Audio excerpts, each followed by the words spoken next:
con Rafa Mercado.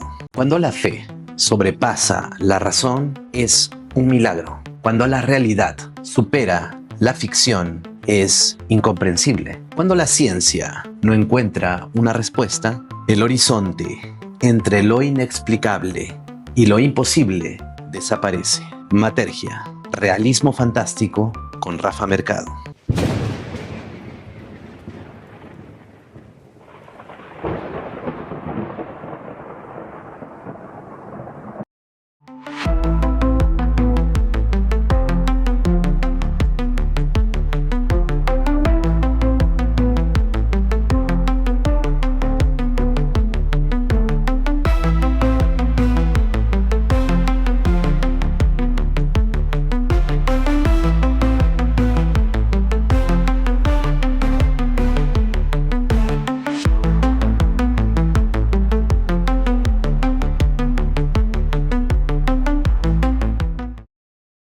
¿Qué tal amigos? ¿Cómo están? Aquí estoy un poco detrás, delante de los controles. Estamos haciendo este video para el canal de Matergia y también para Código Huiracocha, que se va a estrenar tanto en Perú como en Taiwán, y esperamos una versión en chino, ¿ah? Esperamos una versión en chino para el otro lado del mundo. Y bueno, nos encontramos con el gran investigador Jesús Gamarra, quien tiene un libro muy importante, que es El Paraguayso, y además que viene esto ya de investigaciones de su señor padre. Y recientemente, él, y nos da mucho orgullo como peruanos, mucho gusto, como cusqueños también, de que esta teoría, esta hipótesis científica que él tiene, la cosmogonía de los tres mundos, está siendo valorada y difundida a nivel internacional en una gran serie que son los Ancient Apocalypse de Graham Hancock, quien es una persona a la cual también, como muchos otros investigadores, admiramos por su talento, su visión, su esfuerzo. Son personas ya grandes, mayores, que están recorriendo el mundo entero y son años de investigación, y ahora, bueno, con Netflix y todo eso, se ve increíble. Y entonces aprovechamos ahora que nos ha recibido una vez más aquí en el Gran Salón Rojo. Don Jesús, gracias por atendernos. Ya, Y le felicitamos por su brillante participación en 2 capítulos. sí. ¿Por dónde empezamos? Empecemos por ahí, creo, ya luego vamos. Yo tengo todo anotado, así que, ¿cómo conoce usted usted conoce a Erich von Däniken, me acuerdo a la señora de la cuarta dimensión, bueno, a tantos investigadores, Natalia Rosa. Rosalia, o sea, tienen grandes amistades. ¿Cómo conoce a Graham? ¿Y cómo llega a Netflix, no? O sea, Ya. El año 2002, mi socio, mi gran amigo Jan-Peter de Jong, él se comunica conmigo y me dice, ¿sabes que en el message board de Hancock hay una invitación de 2 catedráticos de la Universidad de Duke? Son filólogos ellos, especialistas en lenguas comparadas.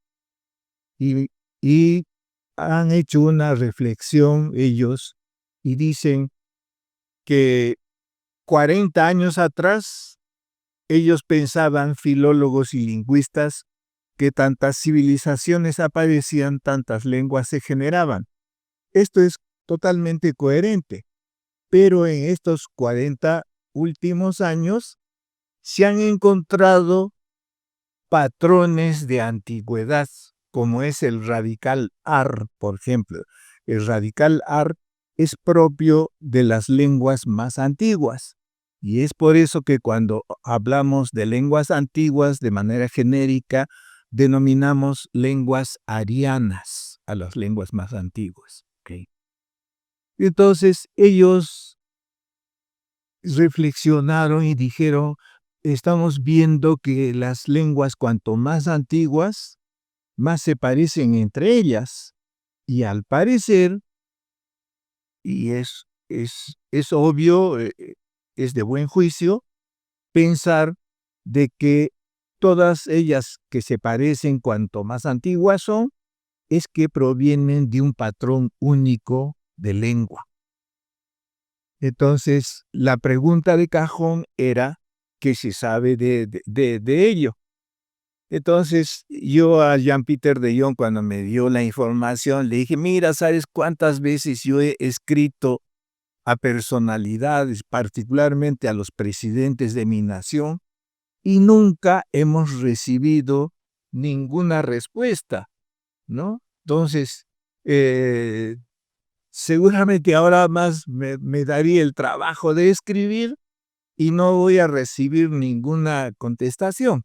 Entonces, la cosa quedó en suspenso y después de un mes, Jean-Pierre de Jong se conecta conmigo y me dice, oye, ¿sabes?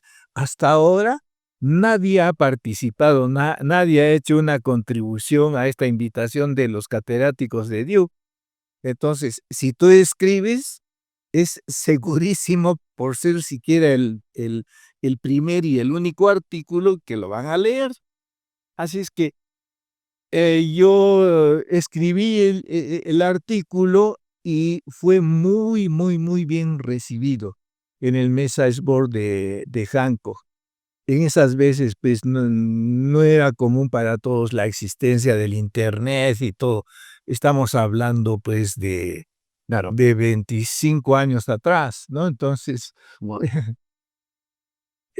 yo escribí el artículo que lo he vuelto a reproducir en mi libro Paraguayso, ¿no? Hablando sobre la primera lengua, se llama el artículo Speaking about the First Language.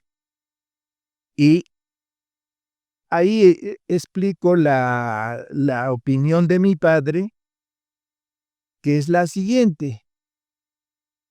Después de haber demostrado, porque estamos en grado de poder demostrar de que estas geografías en las que circunscribe la región Cusco en Perú han sido el escenario geográfico principal para la creación de los orígenes humanos. Ha sido el jardín del Edén, ha sido el paraíso, ha sido el Asgarden de los nórdicos, ¿no? Ha sido la Tarteso de los fenicios, ha sido el, el Paradeisus, ¿no? de los griegos. Este Paradeisus o paraíso lo han conocido los incas con la denominación de Paraguayso, ¿no?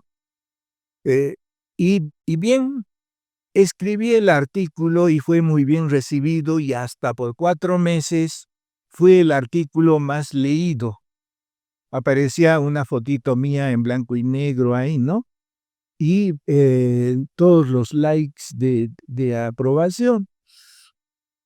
Así es que ahí es cuando yo tomo un primer contacto con Hancock, porque Hancock se interesa quién es este individuo que propone decir que su nación sea el escenario de la creación, ¿no? Y está justificando esto con varios ejemplos, ¿no? Y es así.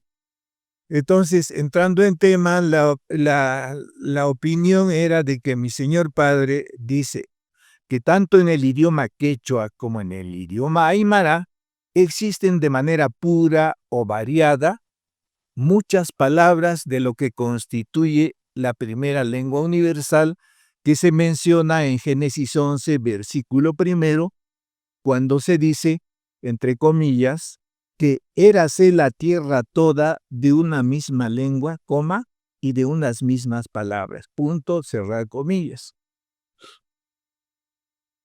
Con esto, mi padre no asevera, como muchas personas creerían, de que ese individuo está hablando en favor o que quiere llevar agua a su molino. No, sino él no dice que el quechua sea la primera lengua universal, sino que el quechua y el aymara han sido depositarias del idioma más antiguo. ¿Por qué?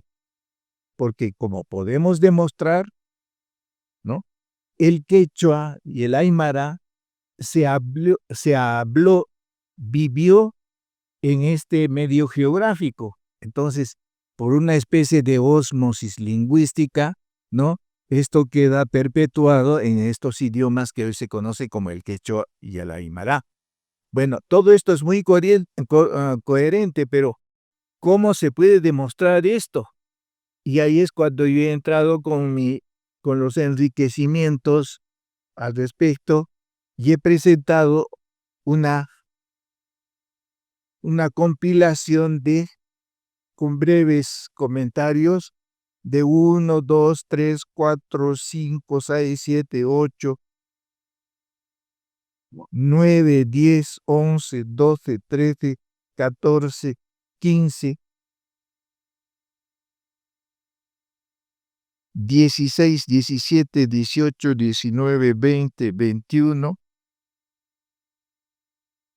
y 22 ejemplos, más serían con esto 23 trabajos hechos en su 98% por filólogos extranjeros, que dicen que los idiomas reputados como más antiguos, como el sánscrito, el arameo, el acadio, el egipcio, el chino, el hindú, las lenguas maoríes y las lenguas magiares, todas ellas tienen origen en el idioma quechua.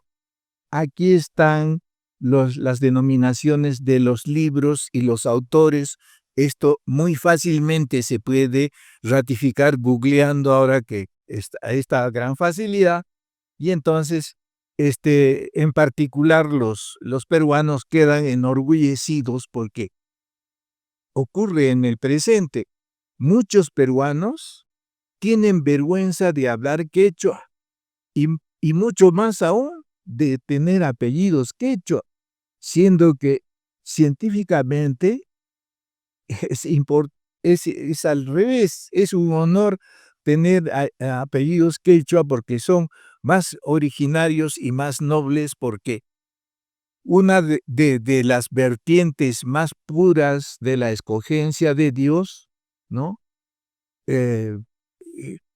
Fue la que se manifestó a futuro como los incas, ¿no? Después del diluvio. Los incas no han estado presentes dentro de la cosmogonía de los tres mundos desde el principio del Hanampacha, ni siquiera en la primera parte del Urampacha prediluviano, sino ya después, inmediatamente después del diluvio. Ellos son postdiluvianos y Guamán Poma de Ayala, por ejemplo, da dos datos muy importantes respecto de cuándo ocurre el diluvio. Y aquí, como se menciona por la gráfica que hizo Guamán Poma de Ayala, dice el segundo mundo de Noé. Es decir, no fue en el primero, ni fue en este tercer mundo en el que estamos nosotros, sino en el segundo mundo de Noé. Y da una cita aquí que es importantísima, que para mí debiera estar esculpida en oro sólido, y debiera estar en el Congreso de la Nación, y entre comillas. La frase es muy, muy breve, pero ¿por qué esta relevancia, esta importancia que yo le reconozco? Porque esta es la partida de nacimiento de la nación Perú como incas. Y al texto dice Guamán Poma de Ayala: de estos hijos de Noé, uno de ellos trajo Dios a los incas, otros dicen que salió del mismo Adán. Ambos tienen razón, porque si salió del mismo Adán, es porque aquí estuvo el paraguaiso o paraíso. Pero lo que quiero resaltar es esta frase, dice entre comillas: primera generación de incas del arca. Esto debiera estar entre comillas y en letras de oro sólido en el Congreso, porque esta es la partida de nacimiento de la civilización inca, ¿no? Entonces, hasta ahí todo bien. ¿Cómo es que me conozco con Graham Hancock. Graham Hancock se interesó más en mí y posteriormente, al mostrar simpatía por el artículo que yo había hecho y habiendo sido para ese entonces amigo ya de Jean-Pierre de Jong, el año 2002 nosotros estrenamos este documental, La cosmogonía de los tres mundos. En este documental se hacen todas las explicaciones que la ciencia oficial no lo puede hacer, las explicaciones de por qué la piedra tuvo una consistencia masificable o de cómo piezas que ahora pesan, por ejemplo, el caso de la Chincana Grande, que pesa 1.400 toneladas, esta pieza no estuvo ahí siempre in situ, sino que fue traída de 43 kilómetros de distancia y coligiendo la versión que se tiene de la historia. Las leyendas ancestrales andinas nos dicen que los ñaupas o ñauparunas o primeros superiores hombres del origen trajeron las piedras gigantes de Sacsayhuamán por los aires y arriándolas como hatos de llamas. Esto que resulta tan fantástico, explicando la concurrencia de las leyes físicas que intervinieron, va a ser muy coherente y fácil de explicar. Y es el caso reiterado en el que, por ejemplo, cuando se quiere establecer la antigüedad de Stonehenge, en Inglaterra, ahí en la llanura de Shakespeare, cuando uno va y pregunta al arqueólogo más conocedor de arqueología y historia, y le pregunta al respecto, ¿y de cuándo datan estas piedras de Stonehenge? Él contestará pues que son de la antigüedad mayor que se le ha dado, ha sido de 8.000 años antes de Cristo. Pero poniendo esto en valor, resulta un misterio que hace 8.000 años no existían, ni siquiera eran pastores salvajes, ni celtas, ni druidas que estuvieron presentes en esas escenografías. Entonces, aquí hay un hecho resaltante que precisar, que así como el ADN nos referencia la conexión que existe con nuestros ancestros, ya sea con nuestro padre o nuestra madre, igual es en el caso de la geología. En la geología existe lo que se llama ahora el espectro geológico. El espectro geológico sirve para identificar el lugar de procedencia, de origen, la cantera de donde se ha obtenido una piedra. Entonces, a través del espectro geológico se hicieron indagaciones y se recurrió a las leyendas. Las leyendas decían que las piedras gigantes de Sacsayhuamán habían sido traídas por los aires, por los ñaupas, arriándolas como hatos de llama, desde canteras de Yucay y de Muina. Se recurrió a tomar muestras en Yucay y no correspondían en absoluto. Pero en cambio, cuando se fue a ese valle interior volcánico que hay a 43 kilómetros de distancia, que se llama Muina, Albricias, se encontró el origen, ¿no?, de donde se había traído esa piedra hasta Sacsayhuamán. Pero la gran incógnita es, y eso lo ha preguntado en mi delante los visitantes extranjeros a los guías de turismo, le dice, pero ¿cómo trajeron desde tan lejos esta piedra? Porque el hecho es de que La cantera de origen está a 43 kilómetros y esta piedra ahora está en Sacsayhuamán y pesa 1.400 toneladas, estimadas, calculadas. Entonces, lo inquieren los turistas y dicen cómo se ha hecho esto, porque los incas, según se sabe, no conocieron ni la rueda, ni una cosa ni otra. Esto se realizó en tiempos en los que las leyes físicas permitían, ¿no?, que las piedras no pesaran tanto y podía haber una interacción tan perfecta entre el hombre y las cosas. Por ejemplo, estamos en el caso de Selkirk de Stonehenge, y ahí, con las indagaciones del espectro geológico, no se encontraron las canteras de origen de Stonehenge en Gales, donde se suponía que habían sido traídas y eran las canteras más próximas, si no saben dónde, en el África. Es decir, se tuvo que pasar todo el Atlántico, Wow, ¿no? tremenda. Pero aún sí, para hacerlas llegar. ¿Y cómo? Bueno, no se sabe, pero algo se sabrá en leyendas.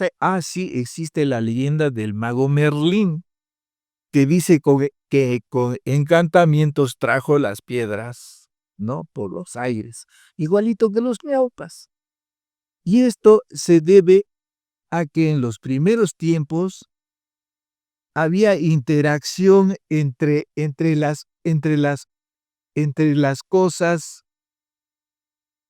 que eran todos seres animados, y por ejemplo, Nikola Tesla, que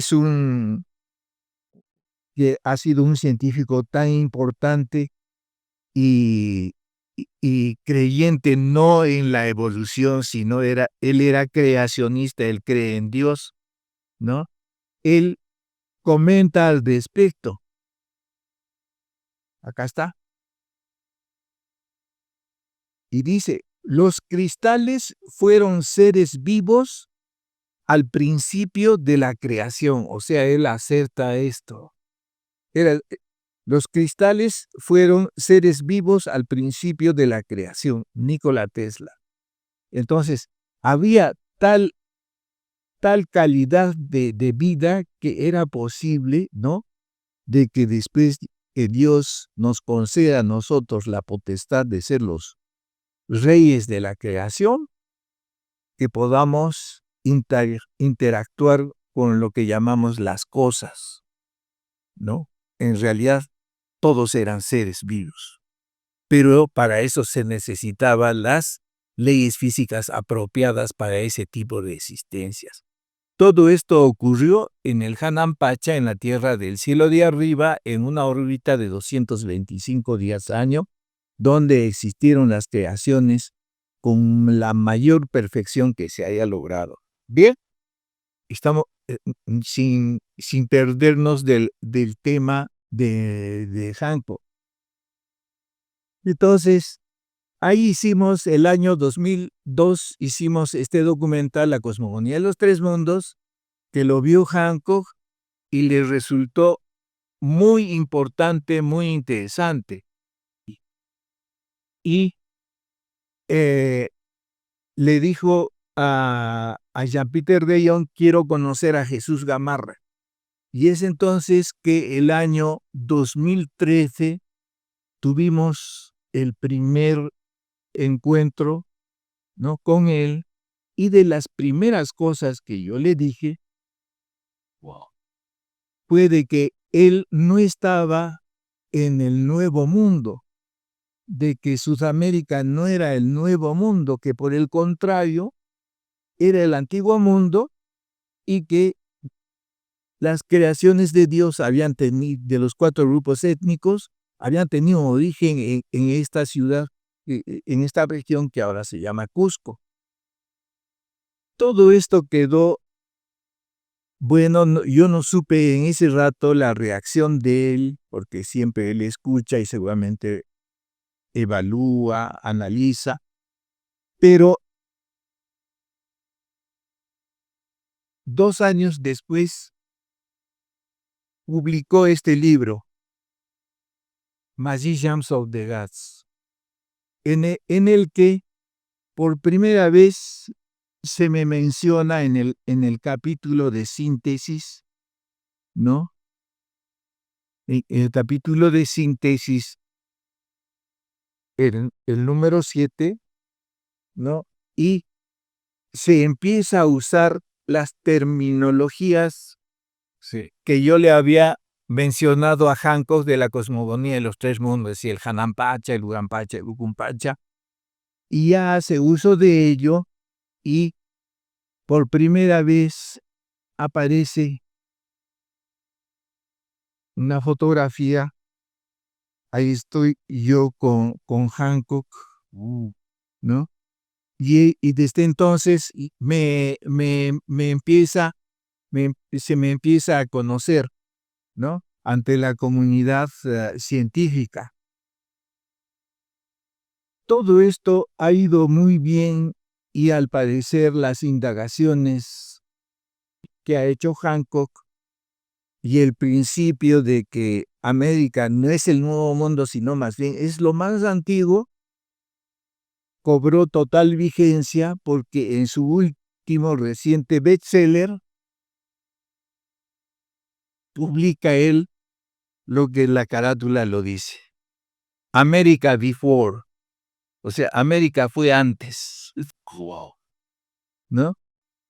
The key to the earliest civilizations, la llave para conocer la tierra de las antiguas civilizaciones.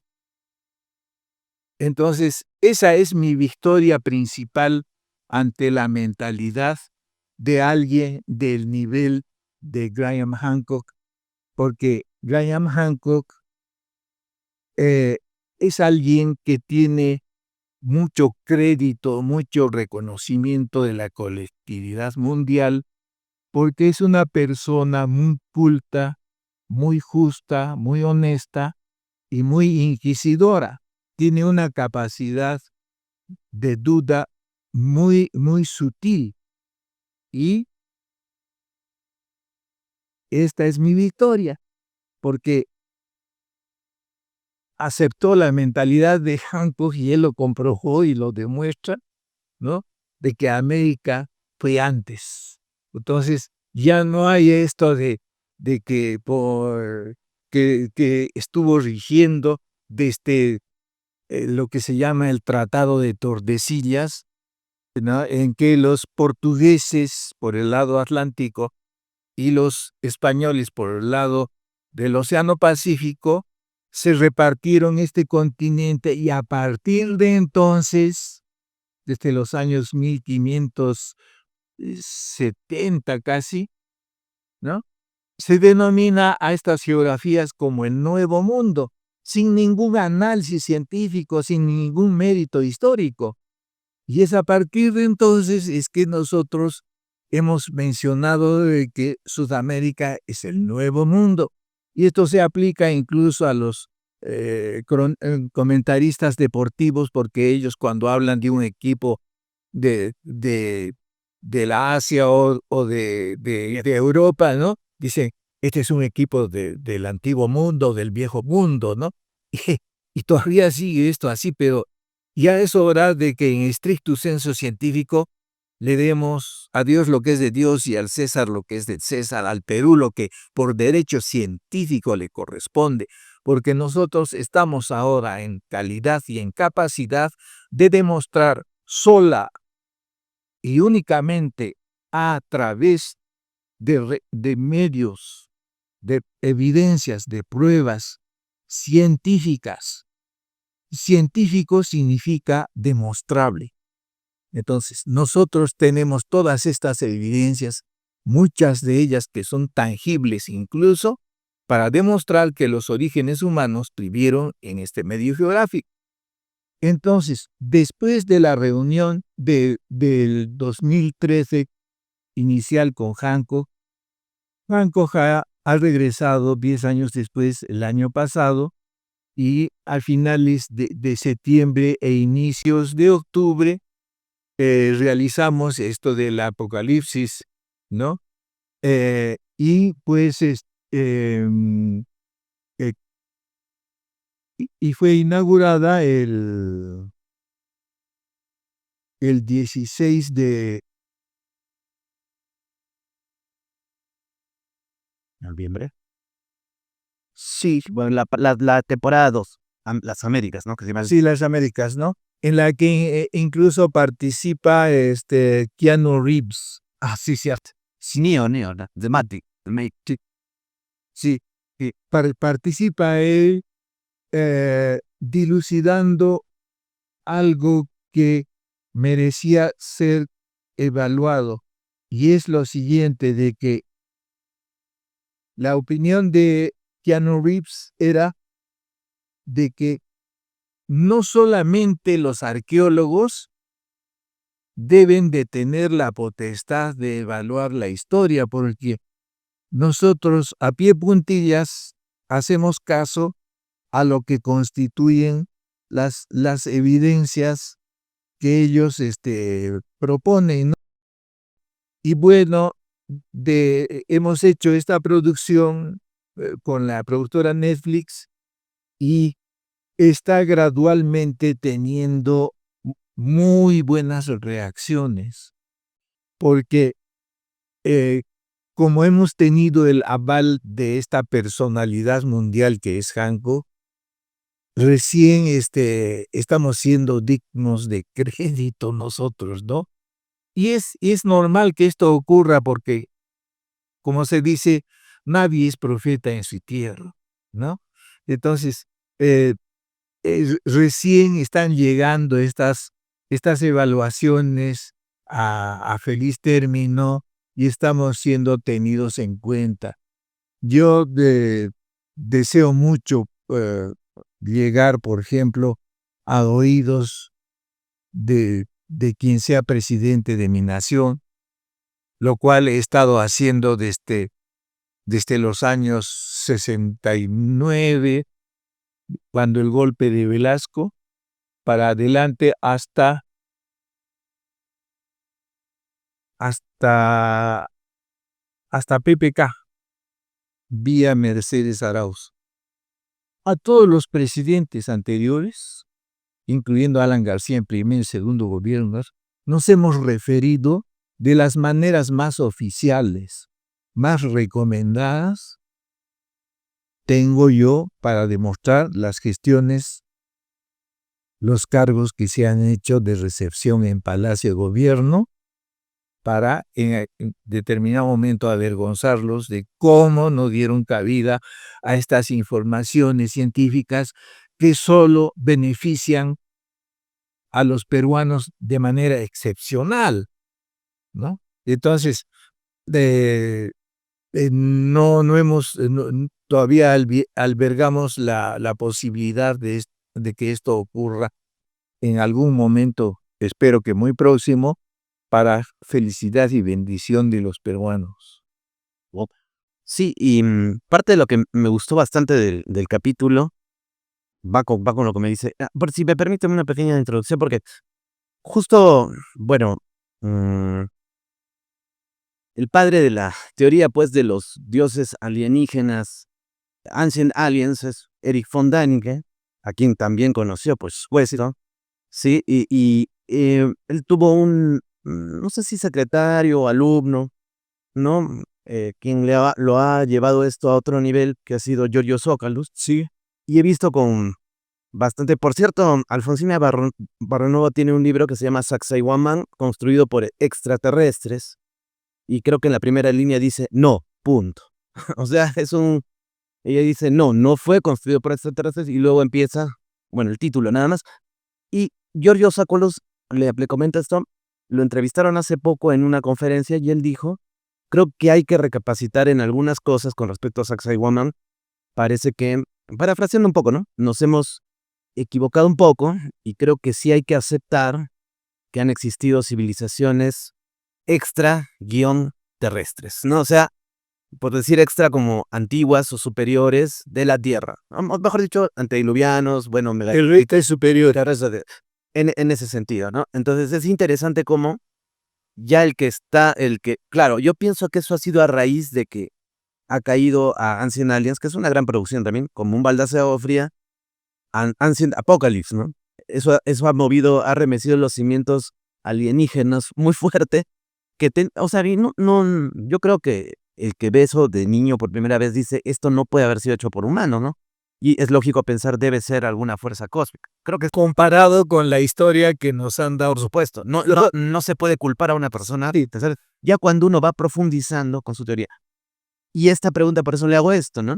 Lo que más me gustó del capítulo fue cuando miran una piedra y usted explica que en la parte donde está trabajado con molde y calor, esa parte no se ha erosionado pese a los miles de años, más bien la parte no trabajada es la que se erosionó. No sé si puede ampliar un poquito eso y contarnos entre telones de la grabación. Claro, esto, por ejemplo, de cómo una forma que ha sido, entre comillas, intervenida, en particular por mi análisis, con una tecnología de calor y molde. Esto digo por lo siguiente, porque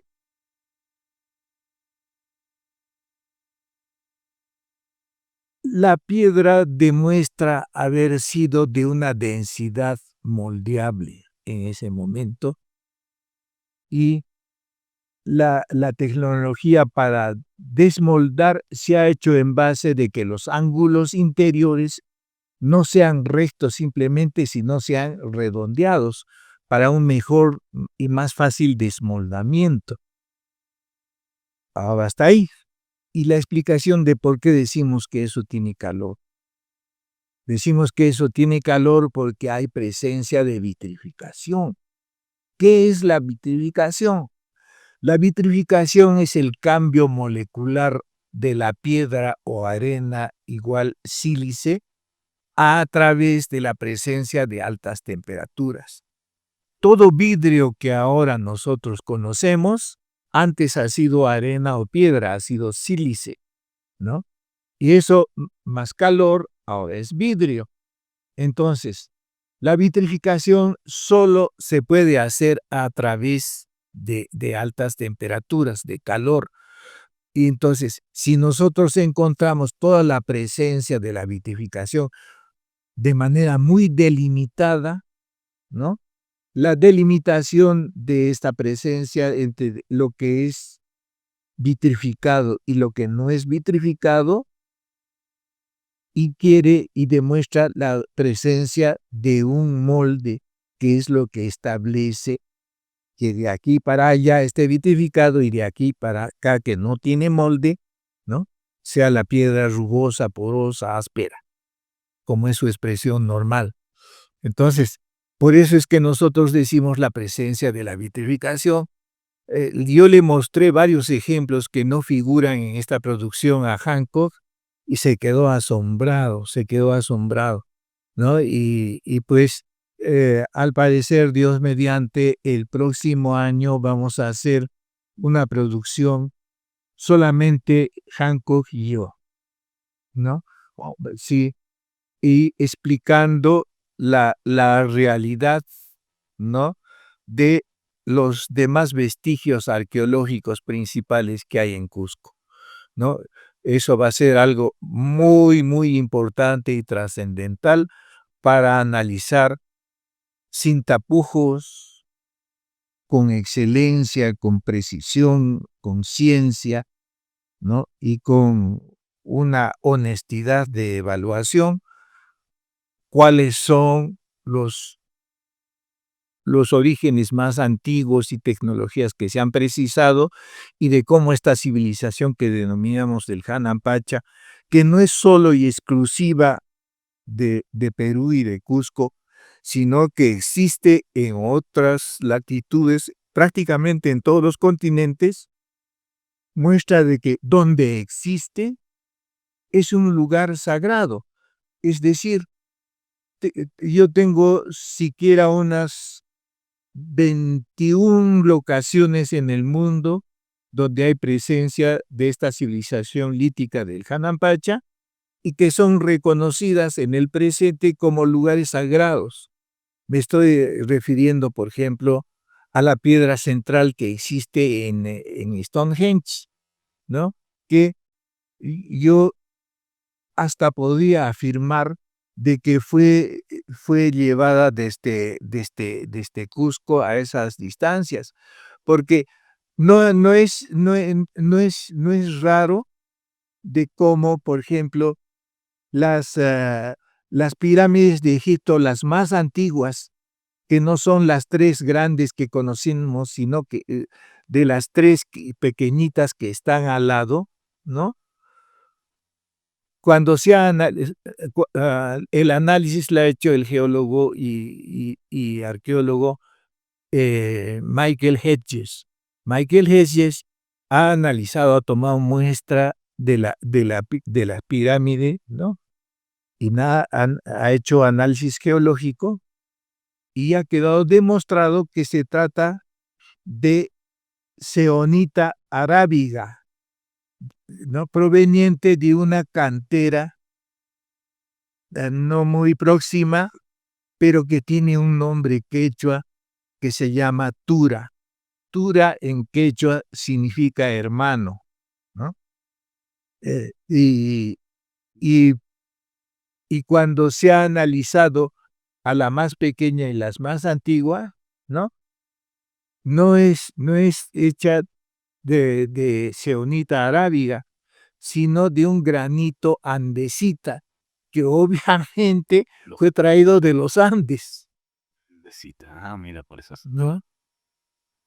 Entonces, sí ha habido traslado, como también existe la tesis muy fundada de Hopkins respecto de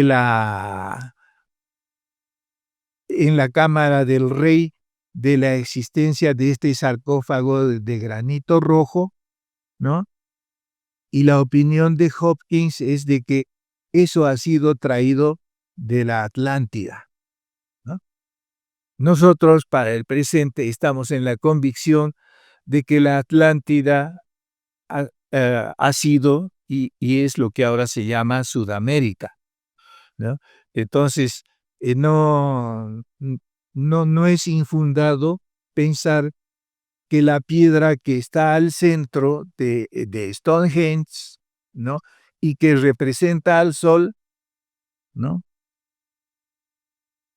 Me refiero a esta, ¿no? Que está acá dentro.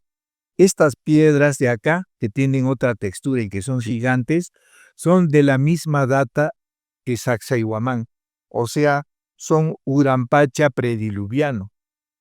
Pero la piedra que representa al sol es Janampacha. ¿Por qué? Tiene este efecto masificado. Este efecto masificado como el que nosotros mostramos en el libro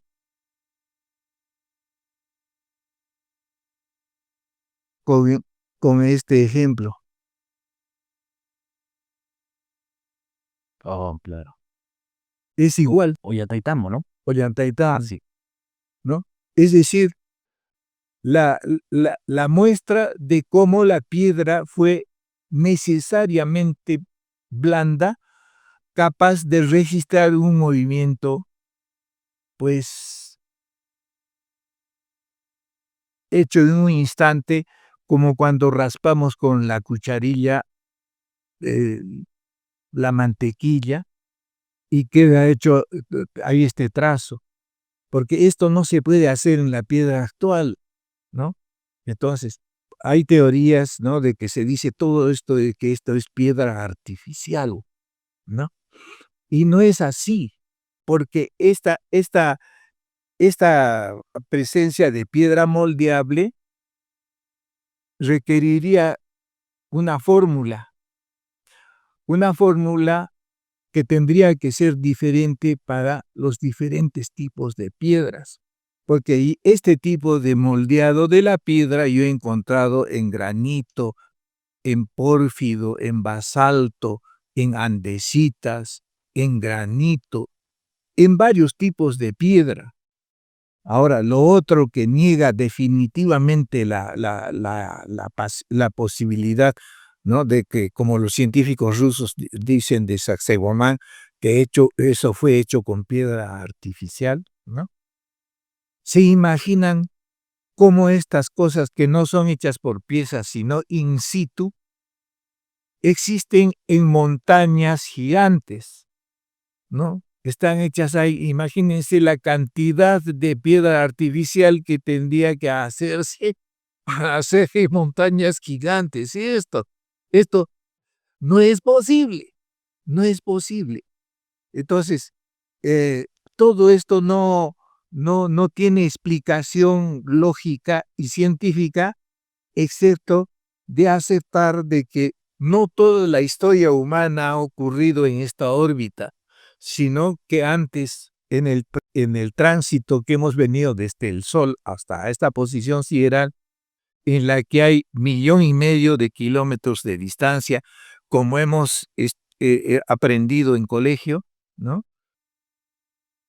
Lo único que dice que es antes de llegar a esta posición sideral en su camino del Sol, nosotros hemos estado en una órbita de 225 días año y después en una órbita donde se desarrolló el Hanan-Pacha y después hemos estado en una órbita de 260 días año donde se produjo el Uran-Pacha y que esto ha sido registrado por calendarios correspondientes, siendo considerado como el más antiguo lo que ahora llamamos como la portada del Sol en Tiahuanaco.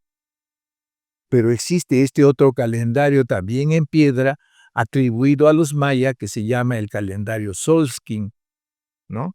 Que cronologa una órbita de 260 días año. Y después está el calendario azteca de gran precisión que cronologa la órbita de 365 días año actual. Este calendario, que es este mismo, ha sido estudiado por cronólogos, tanto norteamericanos como mexicanos, y se han dado cuenta que sí, efectivamente, en el borde exterior hay una cronologación de órbita de 365 días año. Más adentro hay una cronologación de órbita de 260 y más al interior, en más finito, una cronologación de órbita de 225 días año. Es decir, este calendario, que es comprende a estos dos dentro. O sea, lo que ratifica la concepción de la duración de los tiempos. Ahora, esto es totalmente válido. ¿Por qué? Porque existe en piedra y es un calendario. Hay que precisar de cómo se hace un calendario respecto de su eje central de luz y calor. Los calendarios se hacen midiendo lo que mide un movimiento de traslación completo, ya sea pequeño, ya sea más grande. Eso es lo que se subdivide en concepciones de tiempo y eso es lo que determina todo y cualquier calendario. Entonces aquí tenemos la prueba evidente de cómo las civilizaciones antiguas han cronologado órbitas de menor diámetro. Entonces, la pregunta de cajón es, aceptemos esto. ¿Qué hubiese ocurrido en una órbita de 225 días año, de la cual habla Tesla, dice, los cristales en la primera creación, ¿no? Fueron seres vivientes, ¿no? El mismo ser humano que fue hecho a imagen y semejanza de Dios, ¿no? Y de vida eterna, se dice que no era como de carne y hueso como es ahora, sino era como alma viviente.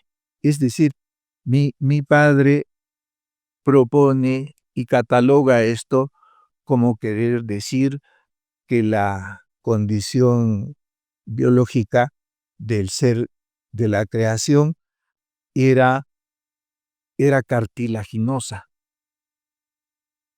¿no? En el Uran-Pacha es de semicartílago y en el Ucum-Pacha, como dice las Sagradas Escrituras de la Biblia,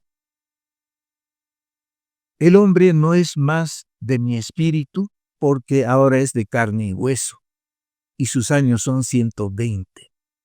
Entonces, para vivir nosotros en esta posición sideral más alejada de la poderosa fuerza gravitacional del Sol, ha hecho que cuanto más nos alejemos de la poderosa fuerza gravitacional del Sol, nuestros movimientos de rotación sobre nuestro eje serán más veloces. Si estamos más cerca, serán más lentos, sí, ¿no? Y esto contradiciendo incluso la ley de áreas de Kepler.